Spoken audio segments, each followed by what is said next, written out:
The imminent strengthening of the Social Value Act means that social value will be a requirement rather than a consideration. Do you know how your organisation will respond? In our series of short videos, Steve Malone asks Ben Carpenter the burning questions the housing sector needs to be asking itself.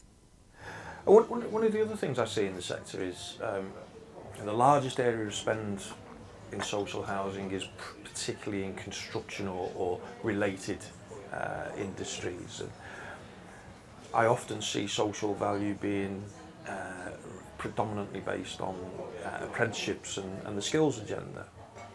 And yet, even still, with that impact or with that emphasis from housing providers, the construction sector is notoriously has the greatest dropout rates on apprenticeships. Well-being is quite low as a consideration. Poor pay.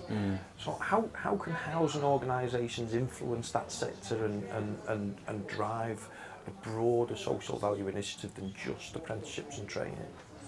Yeah, I think you're absolutely right. I hear that so often. Social value equals apprenticeships, doesn't it? Social value is jobs for local people. And whilst that is kind of potentially right, you could be creating social value with an apprenticeship or employing a local person. That's so blunt as a kind of measurement or as a kind of assumption that we need to go further. So I think housing associations need to be bolder in saying, yes, we will have an apprenticeship, or yes, we will employ a local person, but going beyond just counting the number of apprenticeships and the number of jobs and saying, well, what's the quality of that job? What's the quality of that apprenticeship?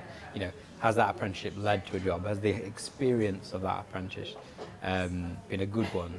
And so again, sound like a broken record, but are we sort of measuring well-being in the workplace? Are the jobs good jobs? Because you can just create a load of jobs. They could be on 0-hour contracts, they could be terrible, but are we looking at job satisfaction and sort of the overall experience? So I suppose within construction, I think there's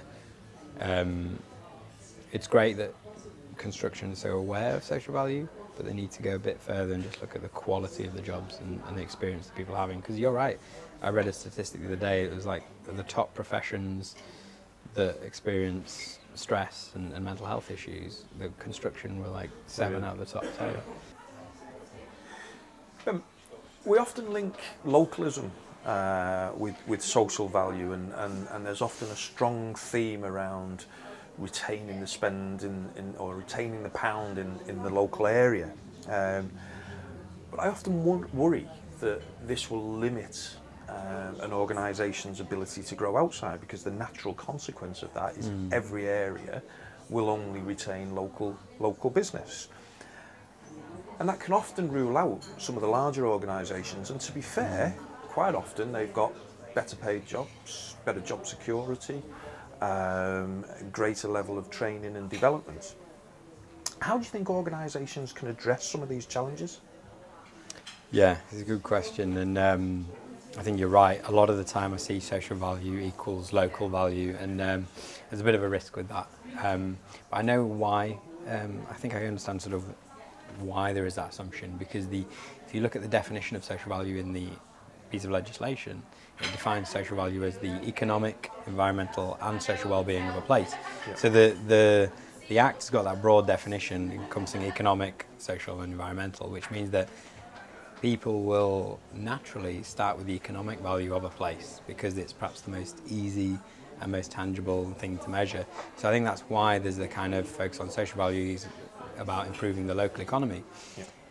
But if you only focus on the local economy and don't focus on the social side of it, then you're missing the trick of the Act, really, because it's not just about local economies. It's about, yes, keeping money within local economies, but making sure that it's a social thing as well.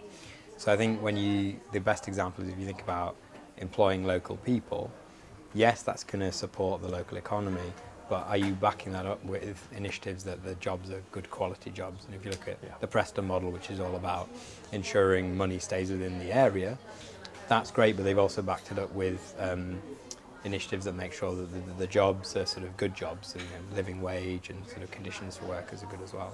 So it is a balance. It's about driving local economies, but making sure that it's also thinking very much about the effect on people's lives, which are not economic, it's a social well-being aspect.